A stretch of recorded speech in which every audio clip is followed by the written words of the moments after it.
Hi.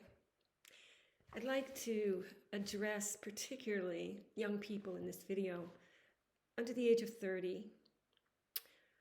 And I want to tell you about a conversation I had with my father many, many years ago. I was about 12 or 13 at the time. Now, to just give you a little background, I attended parochial school, and every week, every Wednesday afternoon, the whole school would go into the church and we would pray for the conversion of Russia. And you don't do something like that every week without it really getting into your heart, even a little child's heart. And I began to love Russia and love the people. And I had such compassion because the one thing I understood was that they were not allowed to have faith in God. And that just seemed like the worst thing that could ever happen to any person, to me, at that time. So getting back to the conversation I had with my father. So I was about 12 or 13, and I had just, whether it was in the news or whether it was in school, really just learned that there was a communist party in America. And I, I was flabbergasted. How could there be a communist party in America when I'm praying every Wednesday with all these other kids that communism would be overtaken by the love of God? Okay, so I went to my dad.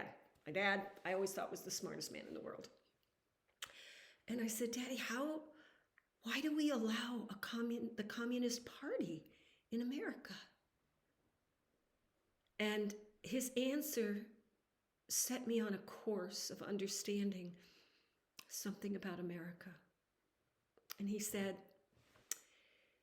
because if we don't allow all voices to be heard, then we are not free. And at first I was scared. I thought, oh my gosh, if the communists, what if people see the ballot and they vote for them and then we become a communist country? And I was scared because what I was told about the Cold War and about Russia and the people. But then I thought about it for a minute. And you know what? This awe came over me. Really. I still remember the feeling of, wow.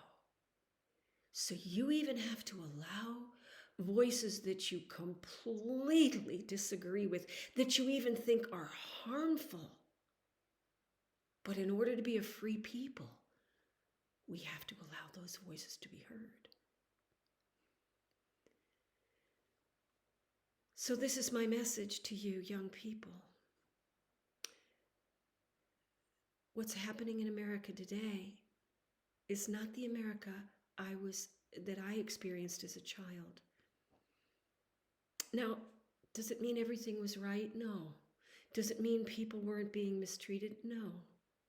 But there was a foundational.